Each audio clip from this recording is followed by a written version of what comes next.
Debout Congolais, unis par le sang, unis dans l'effort pour l'indépendance.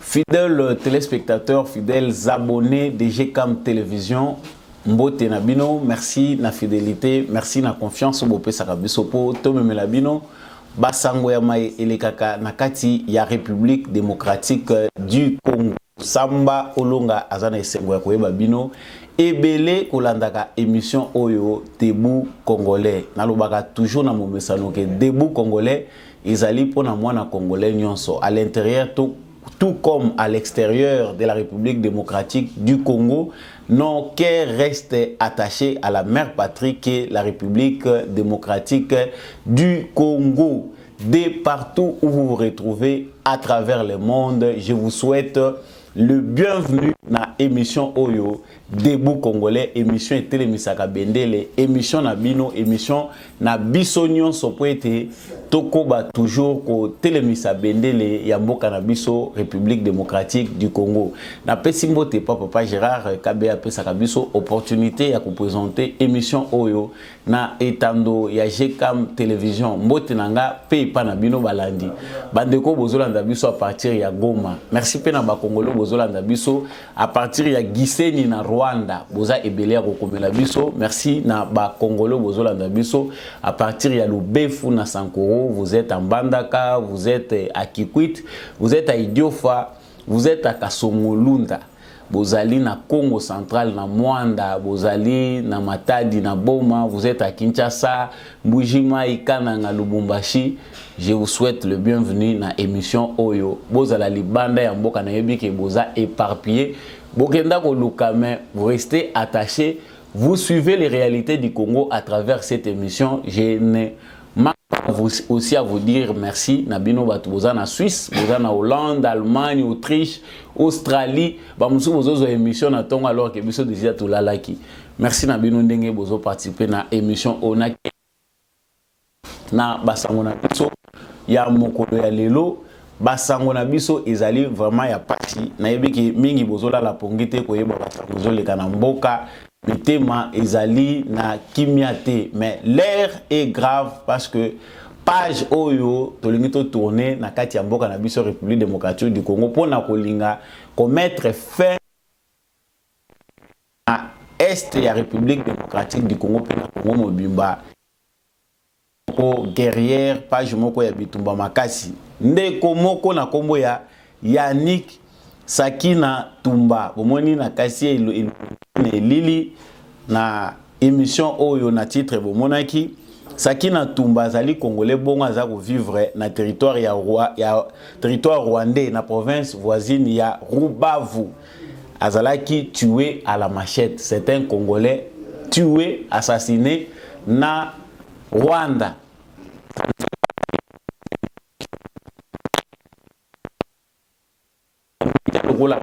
La France, pas disant, bah Rwandais, bah Tutsi qui seront tués, massacrés en République démocratique. La circonstance ya liwa ya ndeko oyo na désescalade oyo ba événement ezali kozwa inattendu. Pona batu oyo batalaki yango na bilili bolandaki yango na ba réseaux sociaux balakisi brigade moko ya ba jeunes gens bazali ko se réclamer kozala ba membre ya UDPS ba bimaki basalaki apparition na bango pona bato ba yebite na commune ya Bandalungwa na ville ya Kinshasa ba bimaki na ba machette na bango balobi bazoluka ba Rwandais baboma bango. Ces jeunes se réclamant de l'UDPS basemaki terreur aux yeux même. Il y a certains policiers au Bazalaki wana batouchaki bangote. Mais communiquer, il y a UDPS et des ba jeune wana selon Juvenal Munobo Augustin de Soudan, président ya Uganda Kagame Paul bango nyonso bakotane lisusu na Kenya pour solola makambo. Dire que biso toza ko kende na mesango na position de faiblesse topé tozali ko kende na position de force. qu'est-ce que le monde peut attendre de la République démocratique du Congo dans une situation moko injuste? Lokola oyo, o mokili mobimba, attention, il faut concentrer, orienter vers le pays. Boris Johnson peut, na sommet ezali kofungwama na Kigali. Sommet ya Commonwealth, alobi na yeke ba décision bango bazui pour na ko traiter na Rwanda matière ya ba immigré gérable na bango ezali décision ya malamu pour na kobunda contre ba immigré wana illégaux yango pona ye akoyi kozonga simate par rapport à décision bango bazwaki et là osale mawapi Rwanda Congo azana partenaire nin le Congo est basé sur qui? Encore une fois de plus, na souhaité bino le bienvenu na kati ya émission Oyo Debout Congolais na momesano na lo justice ya Nzambe motomokote aishapaka osalango na nkuku osalango na mpoisa. Nous sommes tous redevables par rapport à ba acte na biso. Nous paierons les prix de nos actes. Mettons en tête que justice ya Nzambe motomokote aishapaka na contrôle nango. Même Kagame azali tenu ya ko zala sous justice ya Nzambe. Nazongi mbangu na actualité ndenge na utaye koloba awa. Ba appel ezali ko se multiplier senga na ba congolais bazala na kimia. Toujours senga na ba congolais soki bazala na kimia, bazala mobiliser. De l'autre côté, ba acte ya provocation ezali pe ko salema. Biso awa na République démocratique du Congo, toza na culture ya paix. Kimia na biso ya ba congolais, mukili mobimbe yebiango. Mais cette paix là que nous voulons, c'est comme si mukili eza nango prêté ya ko accorder biso kimia wana aussi longtemps que nous aurons des richesses dans notre sous-sol. Mabele ya Congo bozwi nango soki oyebisaka mwana na yo te ke toza na guerre, toza na bitumba, bazoboma biso, bazoboma bandeko na biso na est pona ba richesse na biso pona ko exploiter biso, ozo sala erreur, ozo former ba fainéant o ba koyeba suko défendre mboka na bango te dans les siècles à venir, dans les jours à venir, dans les années qui viennent. Nous devons avoir ce devoir là ya kotangisa kabana na biso. Na Rwanda ndeko moko na kombo ya Yannick Sakina Tumba. C'est un Congolais azo vivre kuna. Ndenge pe ba Congolais belé bazana ba faire na bango ba vivaka kuna. Ba bomiye ndenge bomoni na bilili, ba papier machette, ba koteli ba bomiye. Hakufi. Mais ce qui est vraiment incroyable et l'autre est ça la passe. Ezali ke ndeko ya kufi sango na ye tamboli, ba image na ye tamboli. To monite ba médias français, to monite ba médias occidentaux, ba relayer information wana. Pona kotalisa qu'il y a aussi des Congolais qui sont victimes des actes barbares na kati ya sol rwandais. To moni condamnation ko wutei pa mutute parce que il fallait déjà to banda par yango. Si normalement bazako condamner ba violence contre ba touti, ba to nyonso bazana morphologie touti, il fallait payer à la égale par rapport à ba Congolais au pe bazali victime, il y a ba violence victime, il y a racisme. Combien de Congolais sont victimes à travers le monde? Oyo balobelaka biso na ba médiaté. C'est que communauté internationale oyo et seulement nango pona ba touti. Ils ont déjà comme les Tutsi occupent toutes les organisations internationales. Bazali na ba organisation internationale na kombo ya ba Congolais. Bazana ba Nations Unies, bazana ba organisation nyons o ba s'infiltrer parfois par usurpation d'identité, par infiltration, ils sont là. Ça dit communauté internationale et comme communauté moko oyo ba façonner na bango ba pesi privilège na batuti que celle bango nde mutu bakoza la défendu par la communauté internationale, celle bango nde mutu bakoza la na voix. Comprenez que na même moment tozali ko loba pona bandeko na biso toza ko loba ke to ko ya te na piège de l'ennemi, mais après tout c'est énervant de voir cette injustice continuer. Batu baza ko senga biso appel bazolo bana biso que non il faut tout résoudre ba différents na biso na dialogue to yokana to solola et na moment oyo ba congolais pe kuna baza victime baza ko maltraiter ba ndeko ya perdre vie ça c'est un début. C'est une provocation parce que les événements qui peuvent avoir lieu na Congo, bien que tozali koloba, na lobaka awa en toute indépendance d'esprit.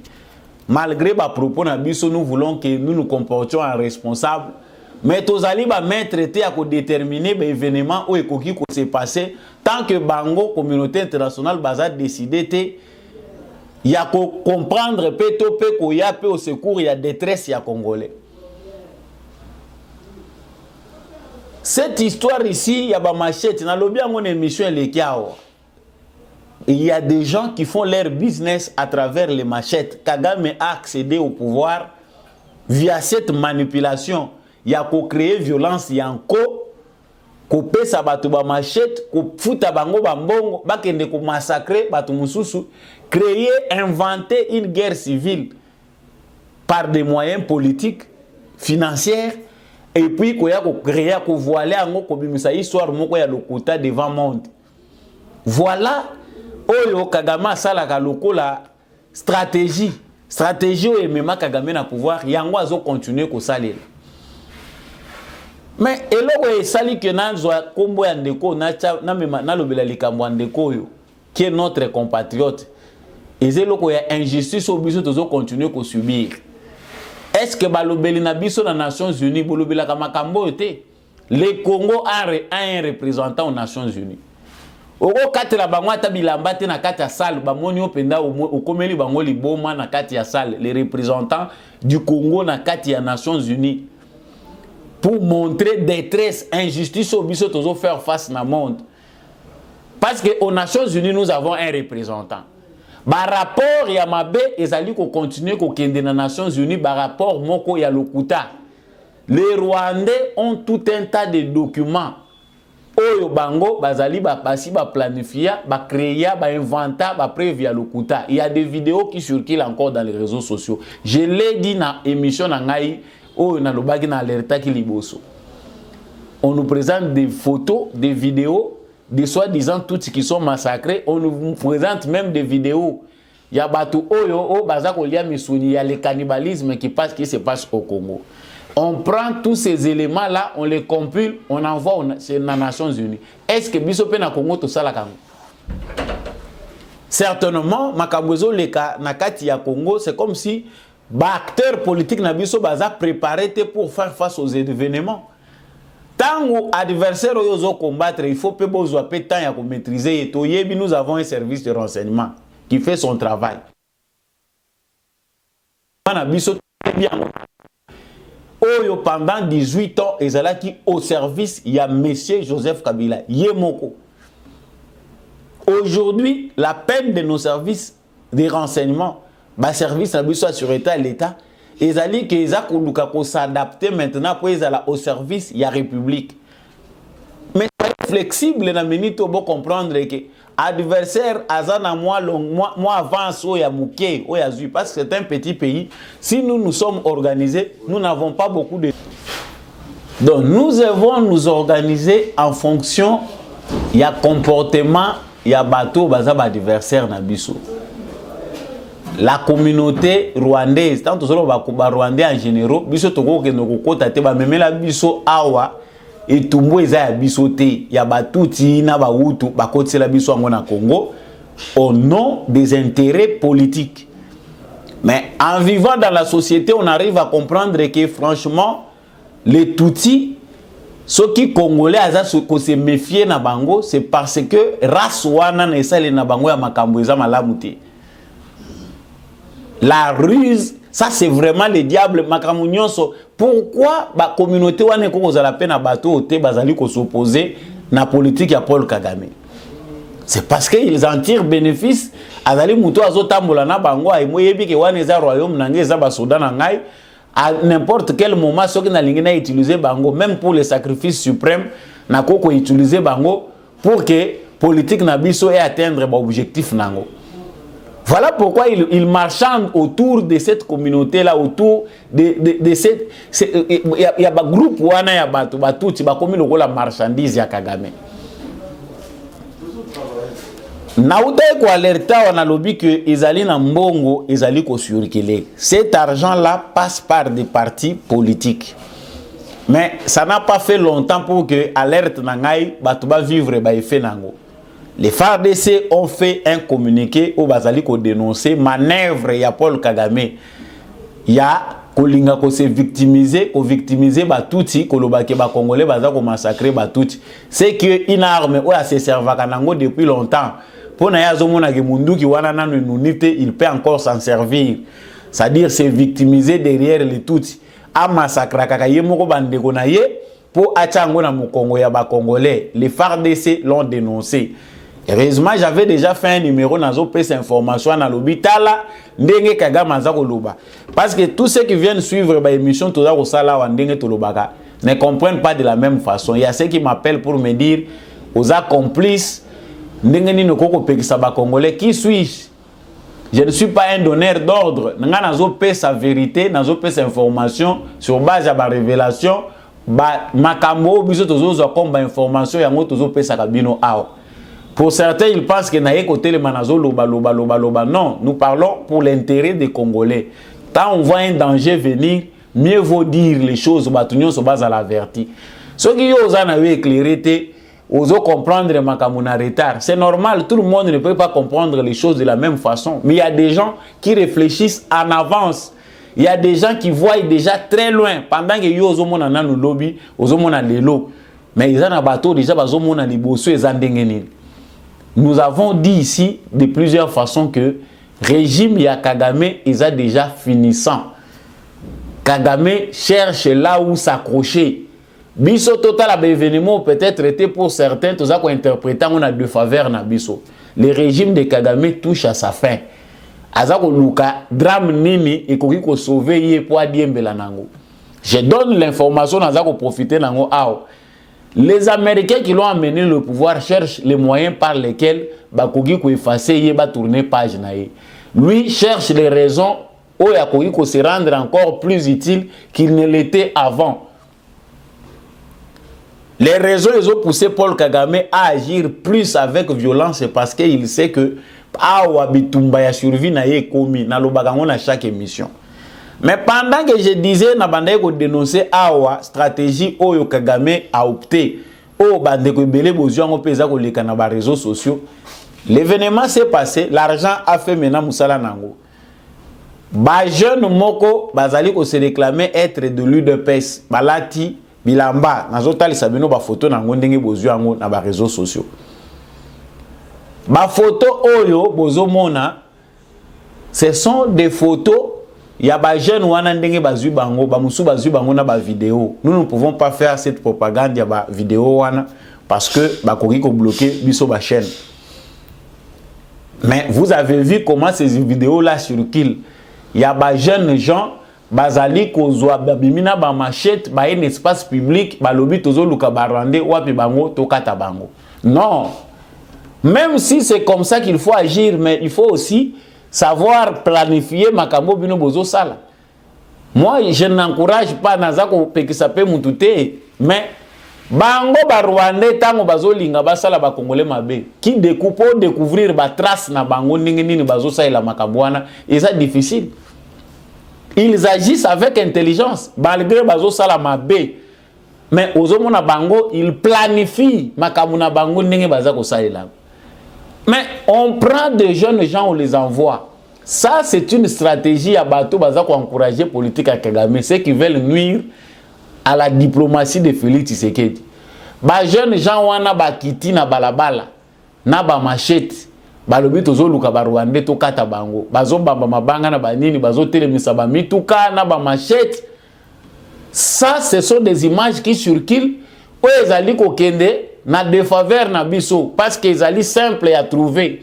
Ah, batali bango bazawa bazana commune nini bazali ko partager l'information. Mais soyez sages nos chers frères, même quand on veut se venger, il faut rester intelligent. Même bateau balingo se venger bazalaka batsali la intelligence. Ici on manipule les frères nalobaki ki mbongo eza ko circuler. Bato wana c'est bien connu qu'ils ne sont pas de l'UDPS. Parce que oyo ezali pété ya bato ya UDPS Juvenal Munubo monsieur l'assistant social oyo alobaki ke bakoko kataka bambongo te ya ba député parce que député jouaka déjà rôle ya ba assistant social. Alobi abengaki Augustin Kabuya yebisi bazali ba récalcitrant bazali bana moko bazali non encadré UDPS a ko amener bango à l'ordre. C'est que Augustin. Mais d'où viennent les propos de Juvenal Munubo depuis identifié l'UDPS. Selon les informations, l'UDPS n'a pas une brigade. La force du progrès, l'UDPS, bazana brigade était oyo bazali ko utiliser à jeunes gens. Mais qui sont ces jeunes gens oyo babimina ba machette au nom de l'UDPS? Ça doit interpeller les responsables de l'UDPS. Ils ont mis l'incompétence à Augustin Kabuya. Parce que si la jeunesse de l'UDPS était bien encadrée, l'UDPS est bien géré, ben évidemment, il faut l'étater. Je pense que quand on a niveau bandal, on a combattant et l'UDPS, mais comme l'UDPS aujourd'hui est ingouvernable, Augustin Kabuya est un figurant. Ozana yoko gérer parti politique moko o yebi ke batu bazoko ilaka o lususu te, tu n'as pas un ordre à dire ba combattant IDPS baza suna tango yoka yote. Biloko to dénoncer kango depuis longtemps. Ça coûte quoi de bien gérer la jeunesse de son parti? Parti présidentiel les autres coûtaient mine. Encadrer, former les jeunes cadres, les jeunes membres, il y a parti politique. IDPS y a opposition et zangaki ba moyen. IDPS y a lelo ba député ba tchaka mbongo. Ba mandataire y a IDPS ba ministre ba tchaka mbongo. Ba to ba kenda na ba liste ba conseiller autre ba tchaka mbongo. Contre mbongo y a IDPS c'est ça la kanine. Même pour former les simples communicateurs ba toyo ba même ba parlementaire debout oyo baza ko loba sans maîtrise même y a communication politique ndenge salemaka. Former ces gens-là qui travaille pour l'intérêt de l'UDPS, ça coûte quoi? UDPS, ezali kaka ya ko réagir. Ba akizaki biso M23 a accusé pour démentir. Parce que le M23 a accusé l'UDPS que l'UDPS azali ko utiliser ba tout pour ko inciter ba na violence. UDPS azali ko sala boy M23. Lelo ezali sous M23 te comme Juvenal Munubo. Alobi IDPS mutazo tinda batu na violence. Ceux qui tolandi batu wana nyonso na batu ya lamuka ba set kikuni banani ba kombo nyonso musuna kotanga te. Ils disent que muto azo tinda batu na balabala po ba simba ba machette, c'est l'UDPS ezali ba membre ya IDPS. Augustin Kabuya pendant que ozawana parce que la majorité des membres de l'UDPS ne vous font plus confiance. Pendant que ozawana sauver UDPS Tala balingi balata IDPS ngambo eza ya IDPS ité. À cause des gens incontrôlés qui ne sont même pas de l'UDPS mais ba komi ko lobana kombo IDPS parce qu'ils ont constaté qu'à l'UDPS il n'y a pas d'ordre. Batu ba pesa ba mbongo na bango ya ba carte membre bazala kankade ba carte na bango au PSAT. Au lancer au processus au cadre ba carte asika soko linga ko pesa soki na conteste ni au PSA bango te. Donc l'UDPS est un parti de sympathisants. Un parti au batu ba défendre kango batikali na bango kaka ndenge ba yebani wana. Mais rien ne justifie l'appartenance à l'UDPS. Bah c'est l'idée de base bazo se réunir ndenge ba yebani mais l'administration du parti ne fonctionne pas. Ezali pasi biloko oyo soko moni komi ko lata même parti présidentiel ça montre comment les cabales ezali munene. L'argent qui circule et qu'on empêcher les jeunes gens affamés il y a des jeunes gens à qui on peut remettre des machettes. Ils sont prêts parce que bapesi bango mission bokende. Tamba okende bakati mitu pona bango mission ici. Mais on ne sait pas où ça commence et où ça va s'arrêter. Nasi na lobiango na ba mission belé nous Congolais à un pays mon côté dans le monde. Le monde entier qui nous entoure veut les richesses du Congo. basi ba yebi faiblesse na biso c'est que toza organisé jusque là pendant plus de 60 ans d'indépendance. Le Congo peine à s'organiser. Aujourd'hui, tous bénéfice, bénédiction dans l'Inalo. Il y a un président de la République responsable. C'est les Congolais qui sont les premiers à les combattre. Les Congolais bâton dans les roues. Ce sont les Congolais les premiers à dépenser énergie à ma casse pour ne nuire. Pourquoi? Parce que Azak a empêché Bango Bali la dengue Bamesana. Mais le monde entier n'a pas besoin d'aider le Congo. Congo il faut que les désordre. Ça c'est que nous Congolais nous devons comprendre. Donc nazoloba awa likambo ya acteurs oyo ba utilisaka. Lorsque génocide de Salamine à Rwanda, il y a des gens qui ont été manipulés, il y a des gens qui ont été utilisés, il y a des médias qu'on a utilisés. Biloko il faut être responsable dans la politique. Nous ne sommes pas là seulement pour tout le monde à la déclaration politique, autres décisions. Awa, tout le monde ministre intérieur à Sero Lobino, désormais, tout le monde a ta tenue militaire, tout peut tenir militaire. Mais cela n'arrange pas, cela il y a un thème aussi les insécurités, monsieur le ministre. Il y a un thème aussi sécurité. Biso ba Congolais so qui canaliser te énergie na biso oyo eza utile, mobilisation na biso eza na forte énergie au toujours dépenser. Nous sommes debout, nous devons encore nous mettre debout chaque jour. Mais ce qui énergie wana eza mal orienté et ko tourner vers biso, ba adversaire ba ko utiliser énergie wana contre biso. Parce que l'énergie qui se dépense en désordre est la gaspillage. Ne gaspillons pas notre énergie. Le Congo est un pays jeune. Ndenge ba yesu biso na président Burundi wana mboka oyo etondi ba jeune boyembazo monela ngona mboka moko muke o ezata na population ko kotelema na niveau population na bangote. C'est un défi lancé aux jeunes Congolais que nous sommes, que avenir destin na bino ezana maboko na bino. Légitime défense est normal. Tala na minute union sur ezoleka pour comprendre, pour ceux qui ont déjà analysé, comprendre la situation, que le monde n'est pas avec nous. Kuna ba mususu na RFI déjà bazo publié balobi na maniema chasse ya batuti ezoko salem. Ça c'est RFI. Bokina ba France 24, il relaye les mêmes informations. Que ba Congolais bazo boma. Women Rights azali ko publier kolobake na Congo malgré appel na calme batu baza décidé d'en finir avec les populations toutes. C'est vrai, mes frères, soyons debout. Personne ne vous empêche de dire non à cette injustice. Mutu moko azako pekisa Congolais te. Mais agissons avec sagesse. Toyebi comment eko sala te parce que l'énergie wana est importante, ezali ko aider communauté internationale à comprendre que tant il y a pour pérenniser le système na bango, il y a domination bazan nango likolo ya Congo pour bazo ka ba minéré et c'est sili. Avenir oyo ya Kagame.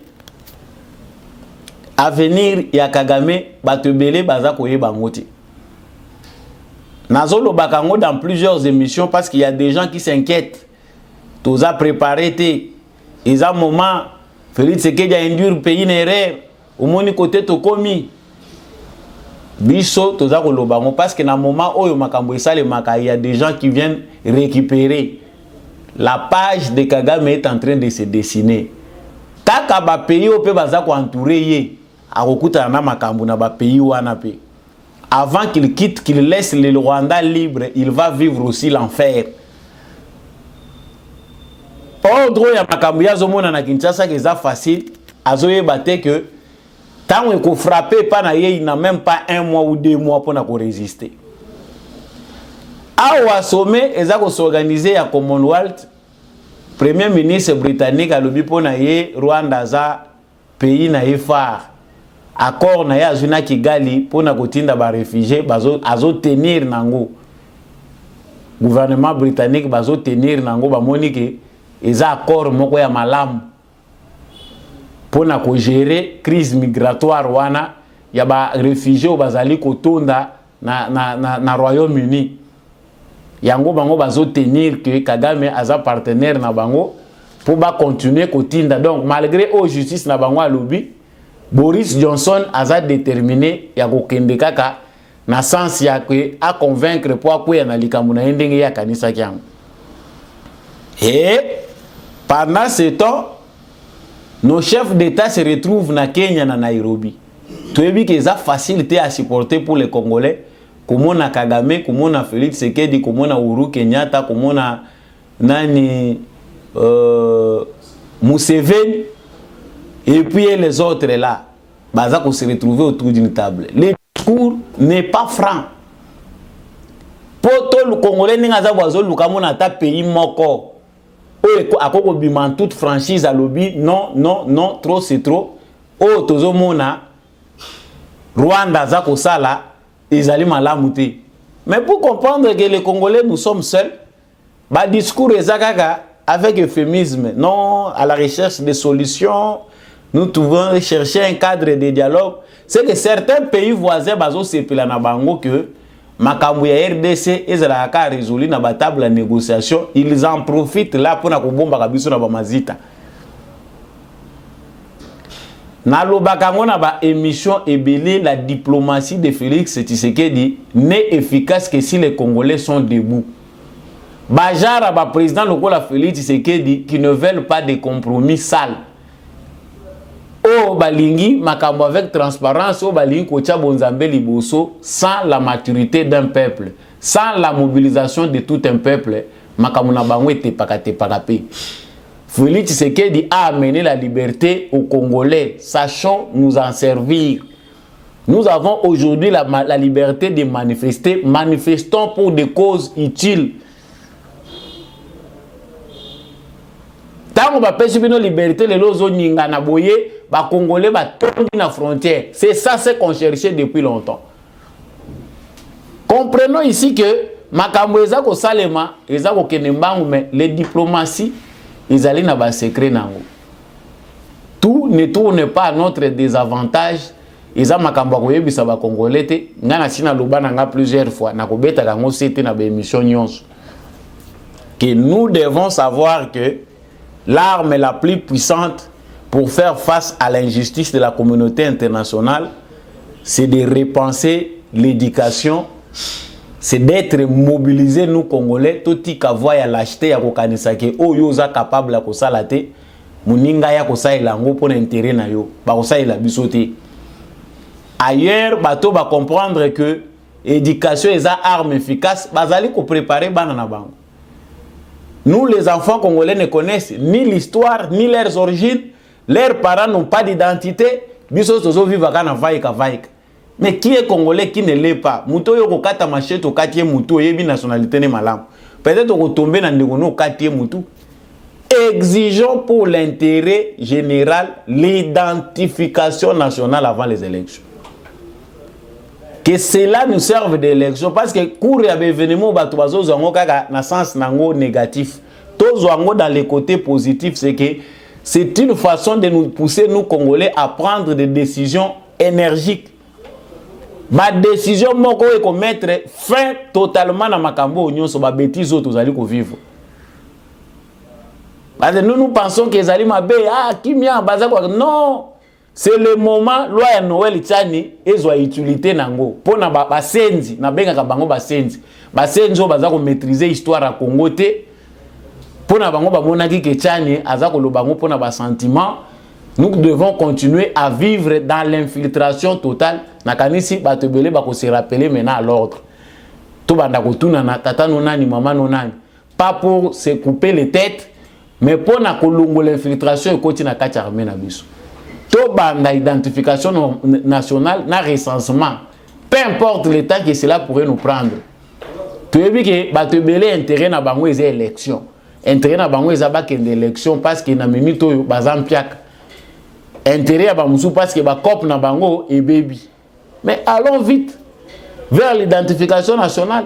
Tant que nous avons balabala, dénoncer l'agression rwandaise, la meilleure façon de mettre fin à l'infiltration, c'est l'identification nationale à tous les niveaux. Dans la structure union, au côté là awa ndenge nini on se retrouva na deuxième ndenge nini tata nonani mama nonani au sala ba classe wapi tulandi pe tutuni tomoni pe que oui effectivement sala ba classe ngo kuna. C'est ce que les Rwandais ne veulent pas au Congo via acteurs politiques na bango balingi identification te balingi recensement te.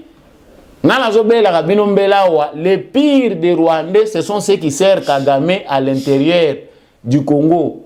Les ennemis du Congo à l'interne, qui ont des visages congolais, mais qui sont des amis de Kagame, qui sont des Rwandais, déjà, naturellement, parce que l'intérêt n'a pas de et mission, on a ça parce que l'air est grave. Gouvernant comme gouverner, il faut tous aller à côté les mains. Parce que l'air est grave. L'air est grave. Biso ba Congolais ceux qui tozo kanisa keza ba événement moko na défaveur na biso to baisser les bras, c'est qu'on ne comprend pas. C'est une aubaine. Le monde entier est déjà fatigué des problèmes congolais. Il suffit aux Congolais à côté les mains qu'on soit ba décision, les bonnes décisions. C'est l'état de bien se mobiliser. Moto apeki si yo légitime défense azate. Ceux qui ont violé moi si na yo avant de recourir à la justice, ceux qui ont agresseur. Mais nous ne faisons qu'orienter parce que vengeance ya malamu et ça le makapé na cerveau ils ont fonctionné malamu. Je pense que mission lelo et suki wana tozonga lisusu avec plusieurs détails na belema ya sika par rapport à makamozo leka na kati ya mboka na biso. Soko sepela ki na émission oyo. Abonnez-vous à notre chaîne ceux qui n'ont pas abonné. Contribuer pour que cette émission aille toujours de l'avant. Bendele et qu'on va toujours qu'on peut pas. FARDC toujours dans mon thème. Nous devons tous rester derrière nos FARDC et unis. Ce qu'on a fatigué dans l'événement, à la place où ça la bouzoba, FARDC a recruté. Adhérons massivement à FARDC. Pas seulement pour que nous se venger, mais pour servir notre nation. Service militaire peut nous avoir obligatoire dans la constitution. Merci l'équipe technique qui accompagne Yandeko Mbi Chako. Merci Nabino Nyonso. Bato bozo kansa malamu pour la émission oyo bozo soutenir biso na États-Unis comme na Canada. Vraiment na pesi bino matondo mingi. Bo continuer ko sala ngo.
Académie wa sport.